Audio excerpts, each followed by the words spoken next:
제일 먼저 찾아야 되는 게 우리가 뭐 보면 인수와 소멸이죠. 이게 등기부 등본상에서 가장 앞선 압류, 가압류 설정이 기준권리입니다.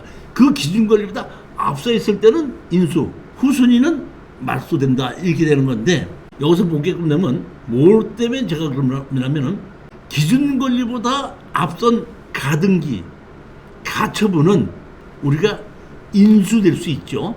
근데 만약에 가처분권자든지 가등기권자가 배당 요구를 했다 할 때는 배당으로 받아갈 수 있기 때문에 그거는 말소가 되는데 배당 요구를 하지 않았을 때는 선순위의 가등기나 가처분은 인수가 된다는 겁니다. 또 하나의 핵심이 이겁니다. 가등기라고 하더라도 제척기간에 의해서 소멸을 될 수 있다. 선순위 가등기가 있어도 인수하지 않고 소멸시킬 수 있는 가등기가 있고 소멸이 안 되는 가등기가 있다는 게 가등기, 가처분, 소멸이 될 수 있는 가등기, 가처분이 있고 소멸이 안 되고 그대로 인수해야 되는 가등기, 가처분이 있을 수 있다 이런 내용인데 여러분 그걸 알기 위해서 우리는 뭘 보면 제척기간을 정확하게 이해를 해야 됩니다. 민법 162조는 채권은 10년간 행사하지 않으면 소멸시효가 완성된다. 민법 163조 다음 각고의 채권은 3년간 행사하지 않으면 소멸시효가 완성된다.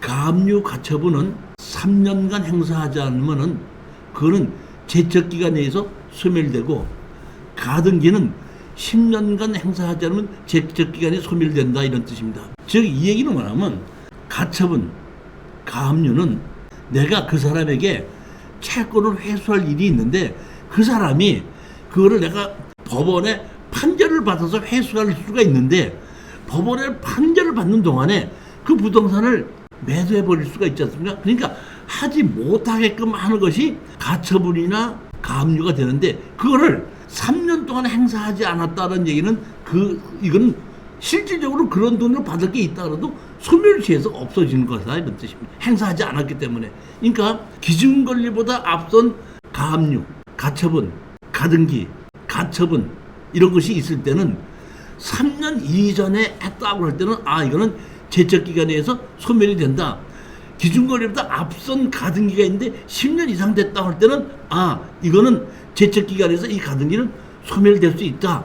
이렇게 보시면 되는 겁니다. 여기 보면 제척기간 해갖고 저 보면 인터넷에 들어가서 보면 제가 보면 법률 용어 사전에 이렇게 했는데 일정한 존속기간을 정하여 그 기간의 경과로 소멸시키는 제도이다. 제척기간은 중단이 없다. 소멸시효는 중단이 있는데 제척기간은 없습니다. 그냥 3년 가압류 가처분 3년 지나면 그냥 소멸되는 거 가등기 10년 지나면 소멸되는 겁니다. 따라서 그런 거는 제척기간에 의해서 우리가 본인이 소멸시키자면 안 되기 때문에 안 없어지기 때문에 실질적으로는 권한이 없는데 등기부등본상에만 남아있는 거기 때문에 그럴 때는 우리가 낙찰을 받아가지고 가등기 소멸을 시켜달라고 소송을 하면 판결문으로 소송의 그런 선순위 가등기 지울 수 있다 이런 얘기입니다. 교수님 그러면 그 제척기간에 의해서 소멸시켜달라고 소송을 했는데 소송하는 사이에 아니 10년 지나면 그냥 무조건 그냥 그 제척기간에서 판결이 난다니까. 아니 그 판결 나기 전에 가등기자나 가처분자가 행사를 해버리면 집 앞으로. 그러니까 그런 걱정해도 다시 제척기간에서 했다 그러면은 끝나는 걸 이런 얘기. 그러니까 그런 다시 말하면 그 뭐라 그러죠? 어떤 분이 저한테 물어보더라고. 그럼 뭐 낙찰 받아서 잔금 내기 전에 저기 뭐 본등기 해버리면 되지 않습니까? 그런데 제가 봤더니 제척기간에 의해서는 중단이 없기 때문에 무조건 소멸이에요. 그러니까 다시 말하면 법원에서도 가등기 한 거를 본등기로 10년 지나면 안 받아준다 이런 뜻입니다. 담보 가등기는 그러니까 가등기는 담보 가등기인지 매매예약 가등기인지를 모르지 않습니까? 그러니까 배당 요구를 했다면은 담보 가등기고 배당 요구를 하지 않았다 그러면 매매예약 가등기예요. 그러니까 배당 요구를 했으면 배당을 받았기 때문에 자동으로 소멸이 되는 건데 배당 요구를 하지 않은 선순위 가등기가 있을 때는 그거는 인수인데 제척기간에 의해서 소멸되기 때문에 10년이 지나면 법원에서 가서 등기를 내가 가등기를 본등기 하러 왔습니다. 근데 10년 지났으면 제척기간 지났습니다 하고 안 받아준다 이런 뜻입니다. 또 다시 가등기는 한 번만 하는 거야? 두 번만 하는 거야? 가등기 아니 그 가등기를 다시 하면 다시 또 다른 가등기니까 그건 새로 시작하는 거지.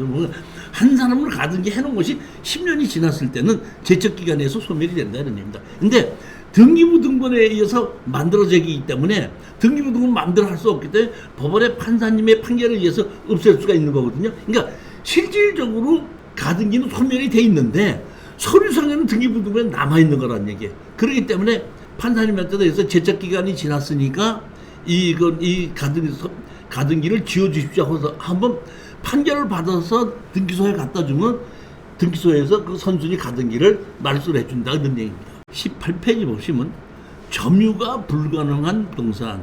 제가 이 특수경매 입문을 위한 4가지 지분경매, 건물 제외 토지만 매각, 진입도로가 없는 토지, 농지증 불가한 토지 4개를 잡았는데 원리가 이거예요. 원리. 기본적인 원리니까 제가 추구하는 경매, 특수경매 원리를 아시면 됩니다. 자, 홍 사장님. 네. 제가 강의를 하다가 쉬는 시간에 저 문을 열고 나가다가 문에 제 손가락이 끼어서 떨어졌다고 가정하십시다. 그러니까 좀 극단적인 예를 들었지만 그렇게 가정해보자 이런 얘기. 그거를 우리 홍 사장님이 얼른 주워가지고 여기 우리 수강생들한테다가 경매로 내놨어요. 100만 원 내놨어요. 사는 사람 있어요? 없어요? 50만 원, 10만 원 없어요. 거둬줄게 없어요. 아무도 가져가는 사람이 없어요. 낙찰 받아가지고 교수님한테 옮겨서 팔아. 근데 다른 사람은 필요 없지만은 나는 필요하거든요. 그 때문에 어떤 사람이 그걸 가지고 와서 나한테 와서 너 이거 살래? 그럼 나는 살 수밖에 없다는 거. 100만 원을 주든지 500만 원을 달라고 하더라도 나는 살 수밖에 없다니. 즉 이 얘기는 뭐냐면 자 보십시오. 부동산을 투자하는데 좋은 부동산이 있고 돈이 되는 부동산이 있습니다. 잊어먹지 마십시오. 좋은 부동산이 있고 돈이 되는 부동산인데 대부분 돈이 되는 부동산을 찾는 것이 아니라 좋은 부동산을 찾아요. 근데 내가 아무리 좋은 부동산의 아파트를 갖고 있다 그래도 한 사람한테 팔지 두 사람한테 팔 수는 없는 거 아니에요? 어차피 한 사람한테만 파는, 그러니까 내가 갖고 있는 거를 한 사람한테만 팔으면 되거든요.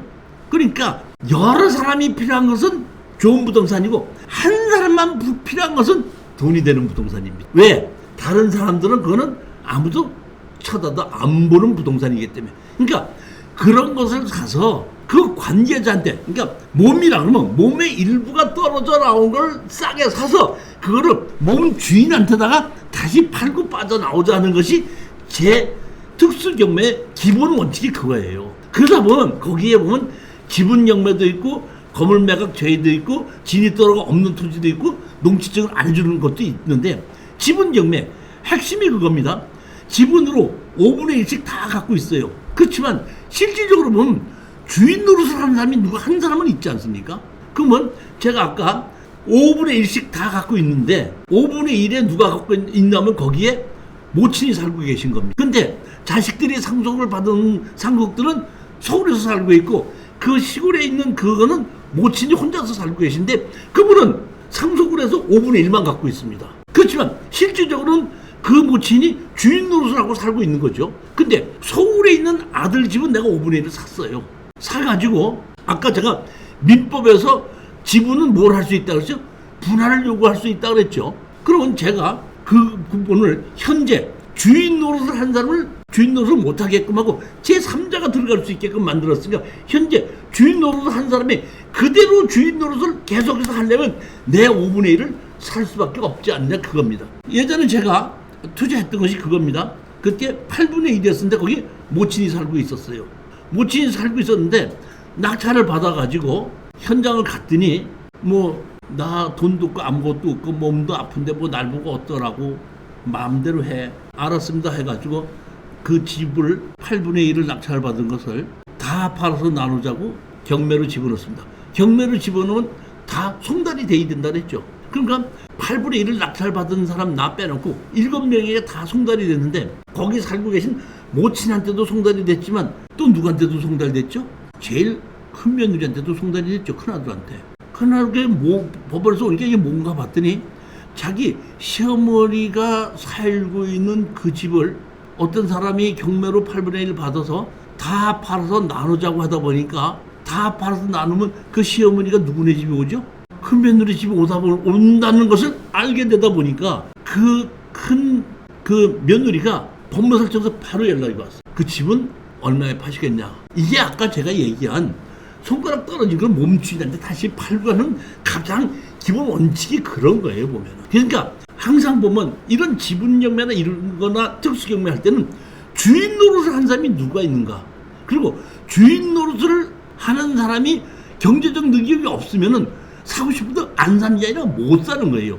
그러면 그 주인 노릇을 하는 사람에게 경제력으로 뒤에서 뒷받침할 사람이 있는가 없는가, 이런 것만을 정확하게 보고, 뭐 거기 뭐 아들이 있는데 아들이 뭐 어디 교수고 뭐 어디 뭐고 하면 재력이 있을 거 아닙니까? 그러면 그 엄마 거가 있는 거를 내 경매로 집어넣는다 그러면 와서 사줄 거 아니냐, 이런 얘기. 그런 거를 권리 분석을 하고 조사하는 것이 특수경매입니다. 핵심이 그거예요. 제일 먼저 보면 첫 번째 지분의 경우는 지분으로 내가 샀기 때문에 점유할 수가 없죠. 제일 좋은 게 대항력 있는 임차인이 있는 경우입니다. 자, 대항력이 있는 임차인이 있다 보니까 우리가 대항력이 있는 임차인이 있으면 낙찰자가 어떻게 해야 되죠? 물어줘야 되죠. 배당 요구 안 했어요. 그럼 물어줘야 되죠. 아까 제가 얘기했지 않습니까? 자, 그러면 물어준다는 얘기는 내가 현장을 내가 점유를 내가 가져오려고 물어주는 거죠. 그렇지 않습니까?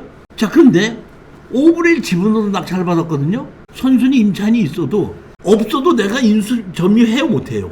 못해. 그러니까 점유 못하는 건 똑같이 마찬가지예요. 따라서 핵심은 뭐냐면 대항력이 있는 임차인이 있느냐 없느냐가 중요한 것이 아니라 주인 노릇 하는 사람은 누구고 주인 노릇을 하는 사람이 얼만큼 경제적 능력이 있는가를 보면은, 아, 이거는 우리 주인 노릇 하는 사람에게 팔고 나올 수 있다 없다를 바로 결정을 내릴 수 있다는 겁니다. 반대로 지분 경매는 공자 우선 매수에 의해서 빼앗길 수 있다는 것이 단점입니다. 두 번째는 토지만 매각, 건물 매각 제외. 이랬을 때 두 가지 중에 하나입니다. 건물이 상당히 좋은 건물인 경우에, 가치가 있는 건물인 경우에는 건물 주인이 다시 내 땅을 살 수밖에 없겠죠. 근데 건물 주인이 주인 노릇을 하는 사람이 없으면 할 수 없이 우리는 땅을 사서 건물을 내 걸로 만들어야 되는데, 자, 이 건물 매각 제외 토지만 매각에서는 핵심이 이겁니다. 우리가 등기부등본에는 건물 등기부등본이 있고 토지 등기부등본이 있죠.